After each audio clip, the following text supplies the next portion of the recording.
नमस्कार दोस्तों। अब सबकी नज़र इस बात पर है कि किसानों का जो आंदोलन, किसानों की जो मोर्चेबंदी, किसानों की जो घेरेबंदी दिल्ली और आसपास की सीमाओं पर 24 दिनों से है, वो घेरेबंदी कब खत्म होगी, कब तक चलेगी? क्या आंदोलन के बीच जो डेडलॉक का रास्ता आ गया, डेडलॉक की स्थिति आ गई है सरकार और किसान संगठनों के बीच, क्या वो डेडलॉक टूटेगा? प्रधानमंत्री मोदी की कल किसान नेताओं से अपील, कृषि मंत्री नरेंद्र तोमर की 8 पन्नों की चिट्ठी और इन सब के बीच संवादहीनता जैसी स्थिति। किसान आंदोलन से जुड़े नेताओं का बार बार ये कहना कि जब तक सरकार 3 कानूनों को वापस नहीं लेगी तब तक किसी बातचीत का कोई मतलब नहीं। इस बीच प्रधानमंत्री का ये कहना कि मेरी नीयत गंगा और नर्मदा जैसी साफ है, अगर मेरे से कोई गलती हुई या मेरी बातों में कोई आशंका दिखती है, मैं समाधान और विचार के लिए बात के लिए तैयार हूं। लेकिन साथ में प्रधानमंत्री मोदी ने 53 मिनट के अपने संदेश में दुनिया भर की खूबियां बता दी कृषि कानूनों की। इसी मुद्दे पर बात करने के लिए कि अब आगे का रास्ता क्या है, क्या कोई बीच का रास्ता है, क्या सरकार और किसान संगठनों के बीच जो डेडलॉक है ये टूटेगा? इसी पर बात करने के लिए हमारे साथ है भारतीय किसान यूनियन हरियाणा के अध्यक्ष गुरनाम सिंह चढ़ूनी।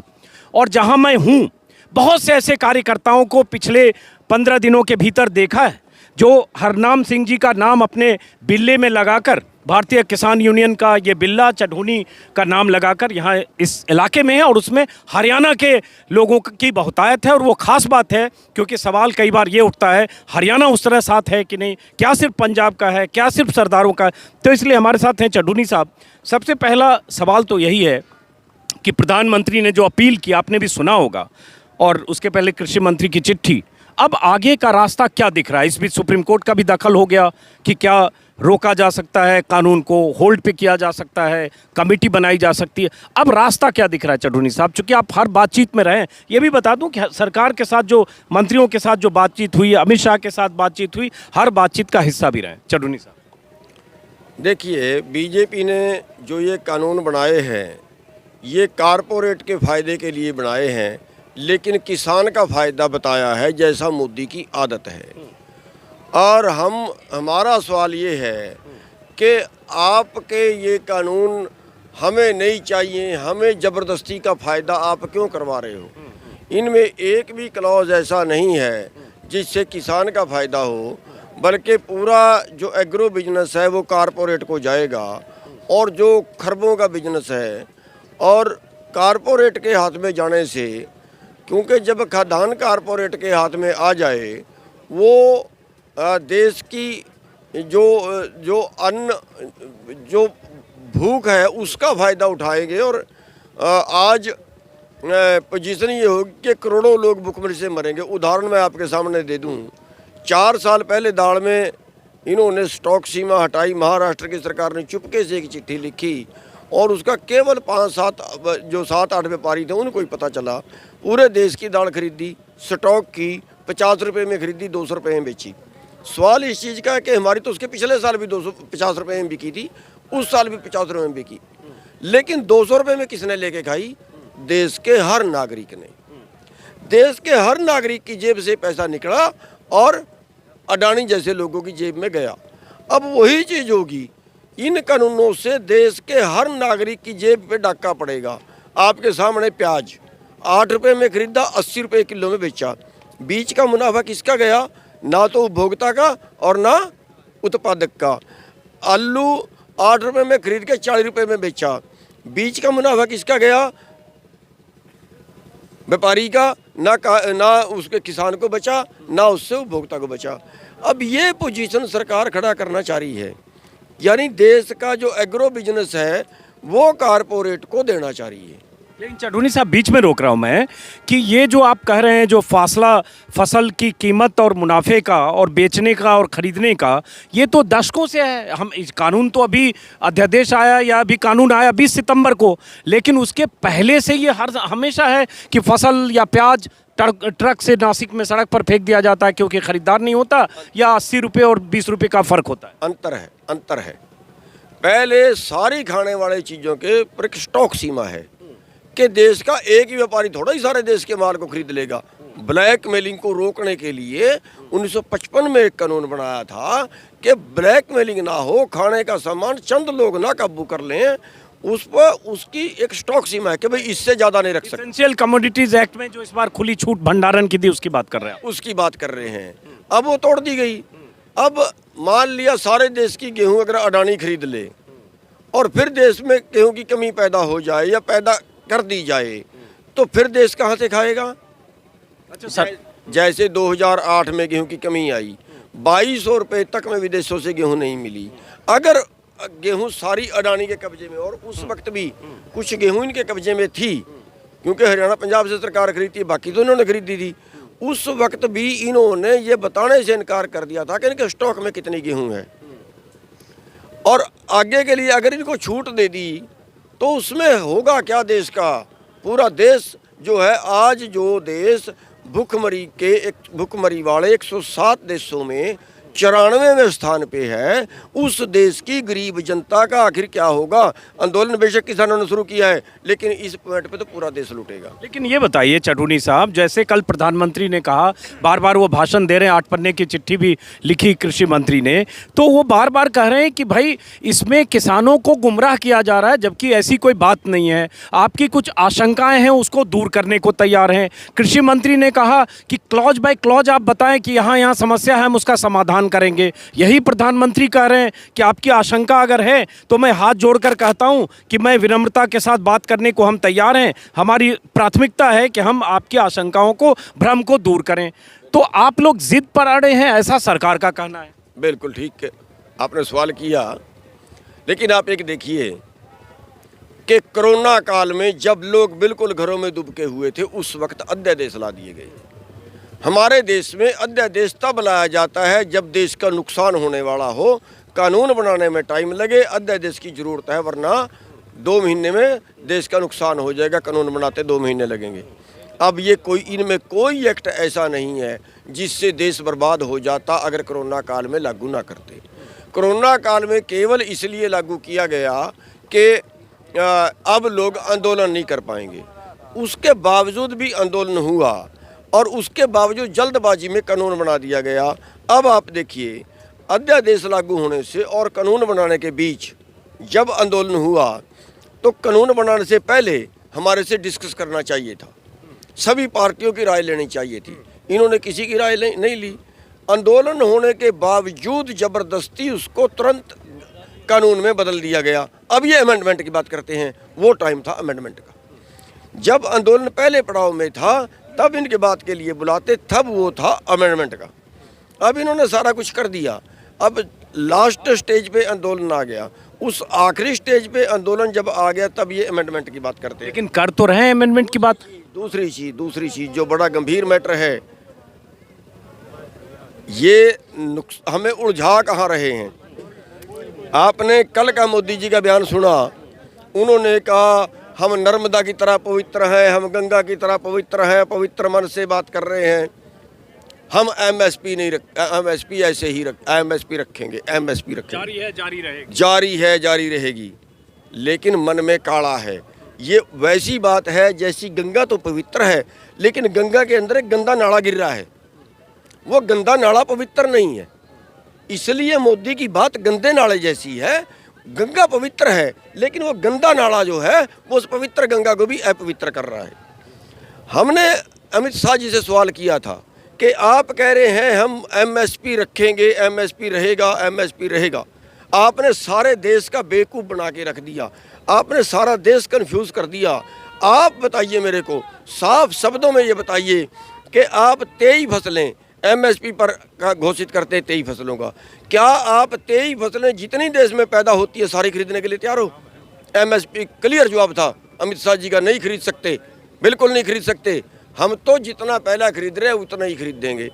अब पहला कितना खरीद रहे हैं? वो हरियाणा और पंजाब से गेहूं और धान खरीद रहे हैं, जितना उनको पीडीएस में देना होता उतना खरीद रहे हैं। ठीक बात है। अब हमारा आंदोलन क्या है? हमारा आंदोलन है कि पूरे देश के अंदर एमएसपी का तो आपने जो दे रहे हो न्यूनतम मूल्य है, उससे कम नहीं मिलना चाहिए।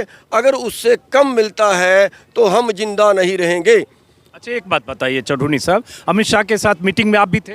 जी था। उन्होंने शायद ये माना भी कि हाँ, जब आपने कहा कि पहले से कंसल्टेशन होना चाहिए, शायद माना, अखबारों में जो दिखा कि उन्होंने माना है हाँ ये गलती हुई, ऐसा शायद उन्होंने कहा, जो अखबारों में छपा, पता नहीं, आप बताएंगे क्या माना था कि कोई गलती हुई सरकार की, पहले कंसल्टेशन नहीं करना या ऐसा कुछ? नहीं, ऐसा उन्होंने माना कि पहले करना चाहिए था, पहले नहीं किया और अब हम कर लेते हैं। हाँ, तो अब बात आती है चढ़ूनी साहब कि लेकिन मैं इससे अगली एक बात एमएसपी पे कहना चाहूँगा कि हमने 13-14 में केस किया था हाई कोर्ट में कि न्यूनतम से खरीद शुरू होनी चाहिए, न्यूनतम से, लेकिन वो भी आज तक पेंडिंग है। सरकार के दबाव में कोर्ट फैसला नहीं सुना पाई।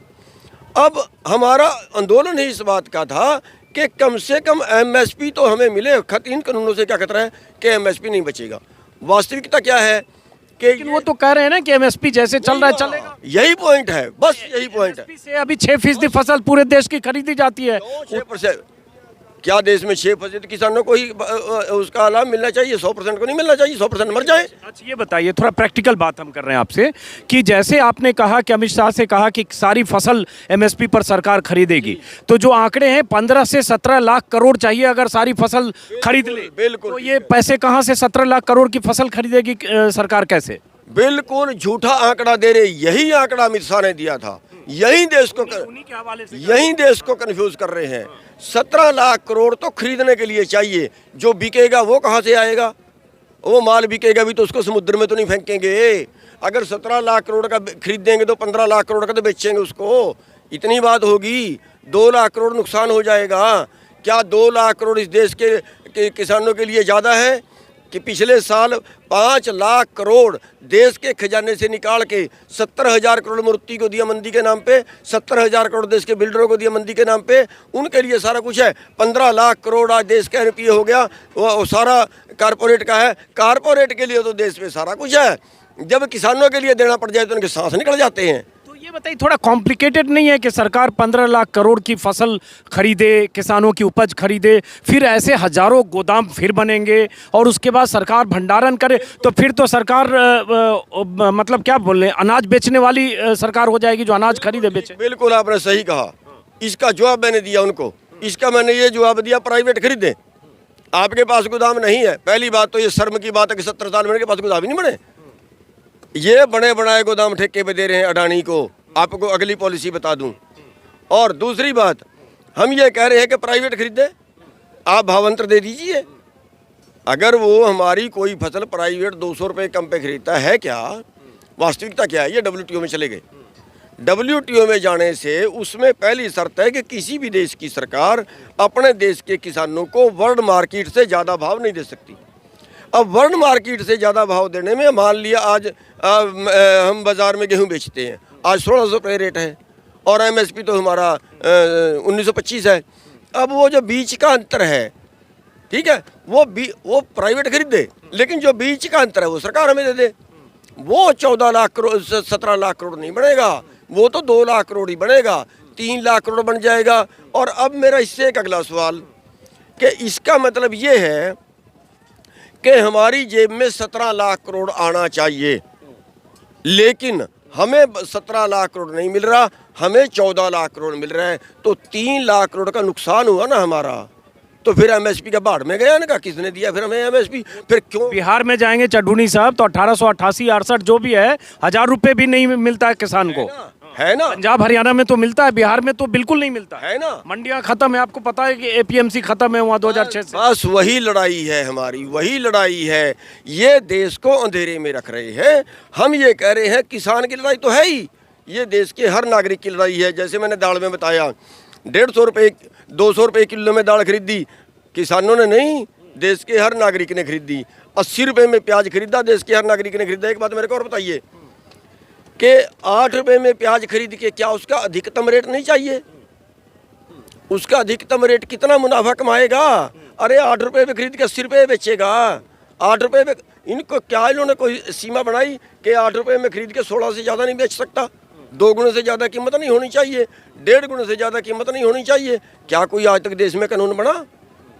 नहीं बना। ये बर्बाद कर रहे हैं देश को। अच्छा ये बताइए, एमएसपी पर ऐसे भी कोई कानून नहीं है आज तक? जब से एमएसपी व्यवस्था है, जब से एफसीआई है 65-66 जब से शुरू हुआ, एमएसपी कानून का हिस्सा नहीं है, वो एडमिनिस्ट्रेटिव ऑर्डर है, यही सरकार कह रही है। तो आपको भरोसा क्यों नहीं हो रहा है, ये समझना चाह रहा हूँ कि अगर 8 बार 10 बार प्रधानमंत्री मन की बात से लेकर भाषण दे चुके हैं, कृषि मंत्री चिट्ठी दे रहे हैं, शायद आप लोगों से बातचीत में उन्होंने लिखित आश्वासन देने की भी बात की, तो भरोसा क्यों नहीं हो रहा? उन्होंने बिल्कुल लिखित आश्वासन देने की बात नहीं की, और मन की बात जो है आत्मा की बात नहीं करते। मन बेईमान होता है, मन बेईमान होता है, और वो उसी बेईमान मन से बात करते हैं, उसी बेईमान मन से वो बात करते हैं, मन की बात करते हैं, आत्मा की बात नहीं करते। हम ये कह रहे हैं आत्मा की बात करें, आत्मा की आवाज़ सुने। आत्मा ये कहती है कि आज हमारा देश 107 देशों में 94 नंबर भुखमरी में पहुंच गया है, इस देश को बचाइए। आज एक आदमी की आमदन 90 करोड़ प्रति घंटा है, उसकी आमदन को और बढ़ाने की बात कर रहे हैं।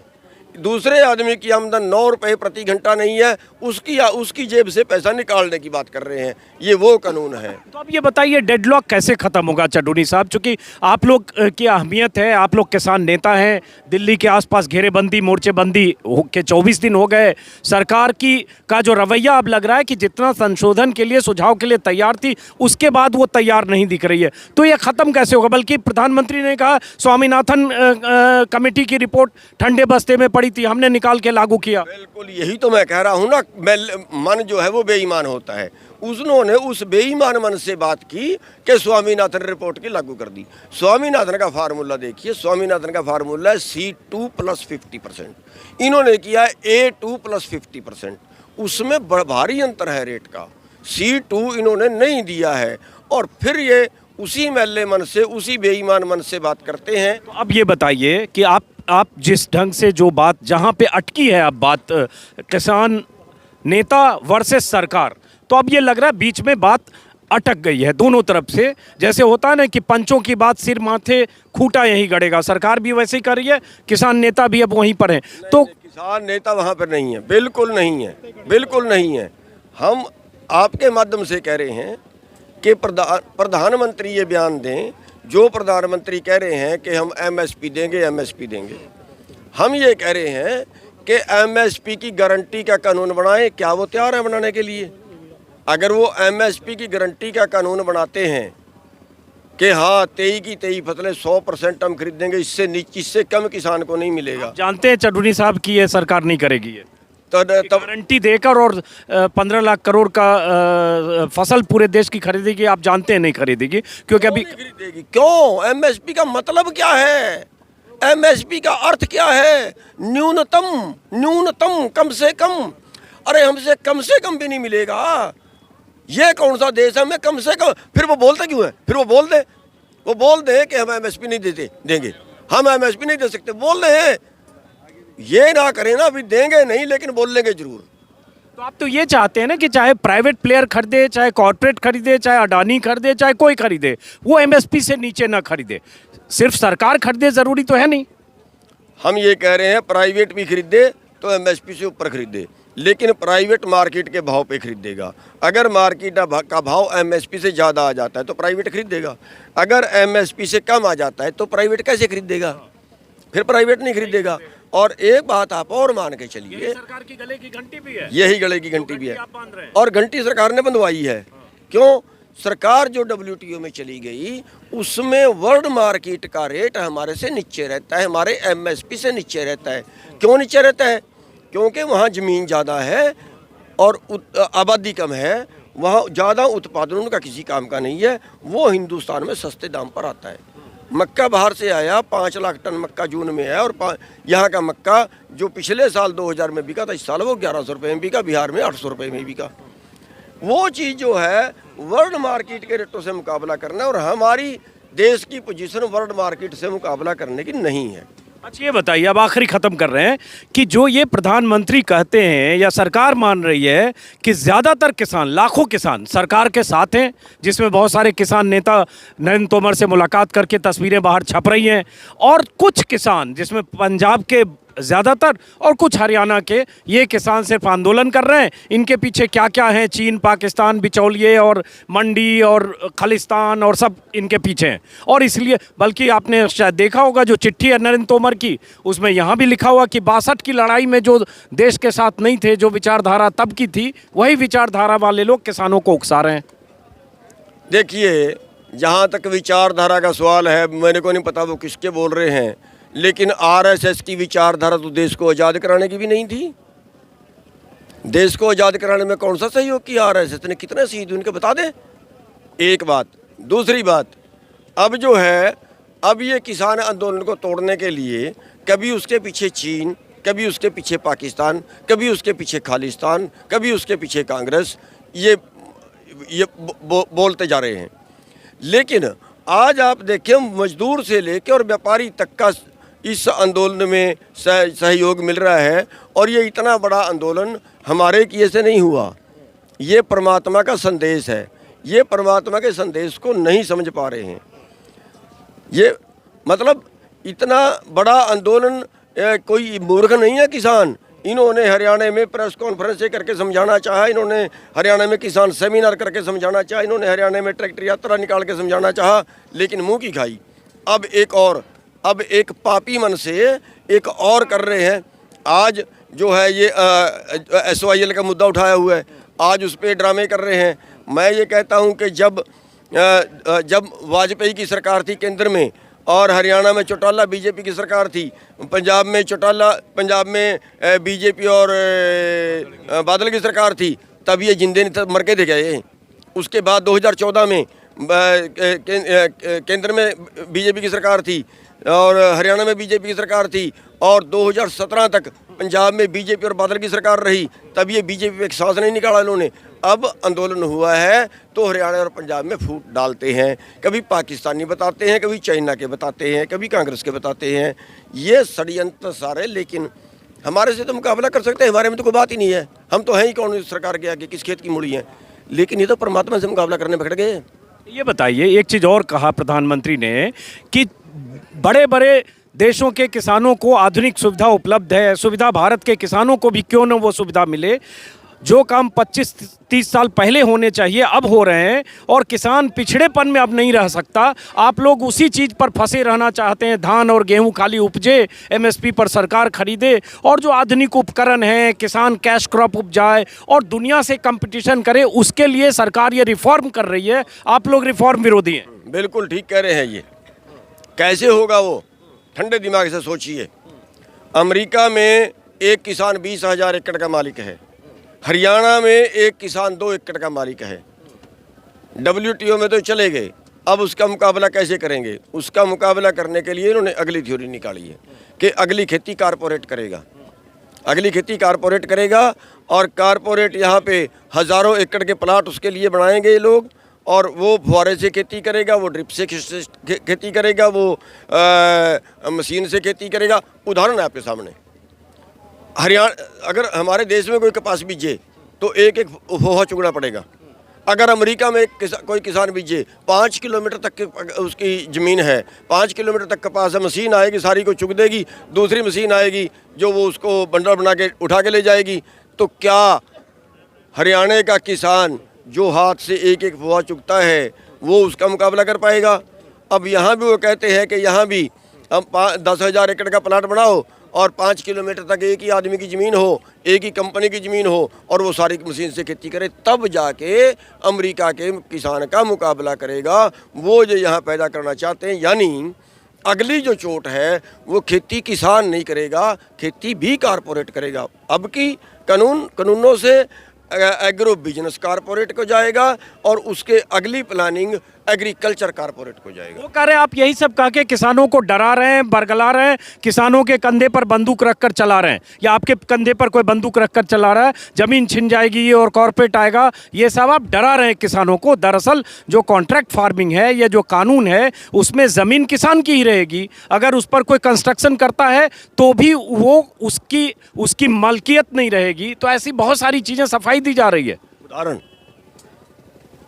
मेरे ऊपर 30-32 मुकदमे इसी आंदोलन में दर्ज कर चुके हैं, 307 के। क्या मेरे को प्रधानमंत्री बनना है? मेरे को तो प्रधानमंत्री नहीं बनना।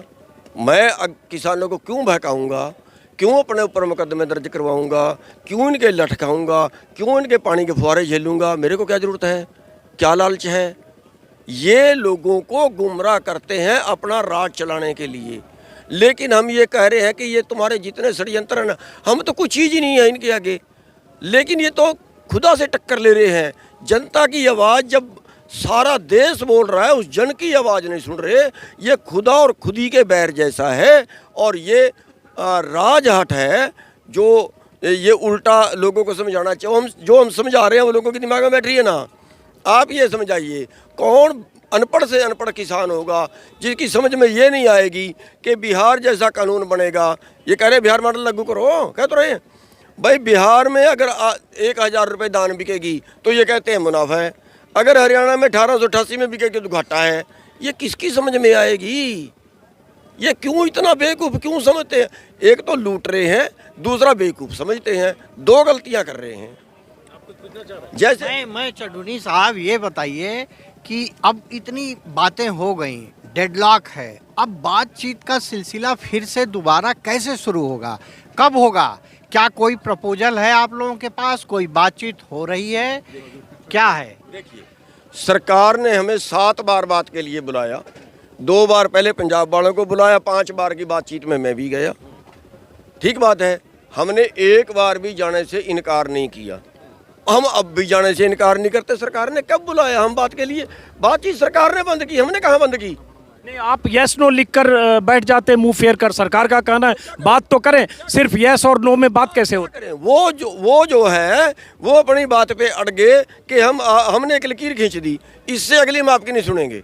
हम कह रहे हैं हमारी इससे अगली सुनिए, वो कह रहे हैं हम इससे अगली नहीं सुनेंगे। अब आपके माध्यम से भी कह रहे हैं, वो क्यों नहीं घोषित करते हैं MSP? जब वो कह रहे हैं, दो चीज़ है, या तो वो ये कह दें हम नहीं दे सकते, या वो ये कह दें हम पूरी पे देंगे। हमें खतरा तो जो है वो यहीं आके है भाई, हमें MSP मिल रहा था वो भी नहीं मिलेगा। अब ये वहाँ से शुरू कर ले ना, बात को वहाँ से शुरू कर लेना। तो इसका मतलब ये हुआ कि MSP पे कानून बनाए बगैर अब दोबारा आप न बातचीत शुरू करेंगे और न ही ये आंदोलन खत्म करेंगे ना। कोई बुलाएगा ही नहीं तो जबरदस्ती की। आप हमारे से बात ना करनी चाहें तो हम आपसे जबरदस्ती जाके कैसे करें? हमें घुसने देगा कोई? ये दिल्ली में तो घुसने नहीं दिया इन्होंने, बातचीत के लिए घुसने देगा वहाँ कोई? जब बुलाएंगे तो हम जरूर जाएंगे। बातचीत से ना कभी इनकार किया है, ना कभी इनकार करेंगे। अच्छा, आखिरी बात, सुप्रीम कोर्ट ने कहा, सरकार से पूछा था कि क्या इन कानूनों को होल्ड किया जा सकता है, और कमेटी बात करे जिसमें एक्सपर्ट हों, जिसमें किसान हों, जिसमें सरकार के नुमाइंदे हो। तो अगर इस दिशा में कुछ होता है कि कानून को होल्ड किया जाए, उनके नियम ना बनाए जाएं, लागू ना हो, वो कोई रास्ता है क्या? और 2-4 महीने कंसल्टेशन हो। हाँ, यही तो सरकार कह रही थी। यही सरकार ने कहा था कि हम कमेटी बना दें, हमने नामंजूर कर दिया था। आज तक जितनी कमेटियां बनाई हैं वो आंदोलन को टालने के लिए बनाई गई हैं। बात मानने के लिए कोई कमेटी नहीं बनाई गई। बात को टालने के, आप स्वामीनाथन रिपोर्ट आई थी, उसके बाद इन्होंने मुख्यमंत्रियों की कमेटी बनाई थी। क्या आज तक कोई बात मानी? नहीं मानी। आंदोलन टाल दिया उसके नाम पे कि हम 4 मुख्यमंत्रियों की कमेटी बनाएंगे। बनाया लेकिन टाल दिया। वही इनमें चारे हैं। और अगर अब हमने बात नहीं मानी तो इन्होंने अपने लोगों से सुप्रीम कोर्ट में केस करवा दिया, अपने लोगों से करवा दिया, और अपने लोगों से केस करवा के, और अब सुप्रीम कोर्ट ने क्या पूछा? तो उसमें हरीश साल्वे जैसे बड़े बड़े दिग्गज हैं, सरकार के वकील तो हैं, हरीश साल्वे भी हैं। हाँ, सरकार ने, कोर्ट ने क्या पूछा कि क्या आप इन कानूनों को स्थगित करने के लिए तैयार हो? अरे वो तो पहले ही तैयार हैं, हमें पता है। वो कानूनों को स्थगित करके कमेटी बनाना चाहते हैं, पहले ही चाहते हैं। हम इनकार तो करके आए उनसे। अच्छा, तो वो रास्ता नहीं है आपके? नहीं, वो कोई रास्ता नहीं है। वो तो एक लोगों को दिखा रहे हैं कि देखो इन्होंने सुप्रीम कोर्ट की भी नहीं मानी, हमारी भी नहीं मानी। तो ये लोग अगर यही देखने लगे तो कि आप किसी की नहीं मान रहे हैं, न सुप्रीम कोर्ट की मान रहे हैं, न सरकार की मान रहे हैं, फिर देखिए, मैं बता रहा हूँ कि ये जुगाड़ जो है, ये जो आंदोलन है, ये हमारा नहीं है, ये प्राकृतिक है, उस ऊपर वाले का है। जो वो करेगा, वो मालिक जो करेगा वो हो जाएगा। चलिए, बहुत बहुत शुक्रिया चडूनी साहब। गुरनाम सिंह चडूनी, वरिष्ठ नेता हैं, सरकार से हर मुलाकात में शामिल थे, अमित शाह से बातचीत में भी शामिल थे। जो इन्होंने कहा आपने सुना। यहाँ से ये बात साफ है कि किसी भी सूरत में कोई फार्मूला इन कानूनों के रहते उस फार्मूले को किसान मानने को तैयार नहीं है। यही मान लें आपकी बात? जी बिल्कुल ऐसी मान तो लीजिए। अब ये डेडलॉक कैसे टूटेगा इसके बारे में कहना फिलहाल मुश्किल है। फिर मुलाकात होगी किसी और वीडियो में। नमस्कार।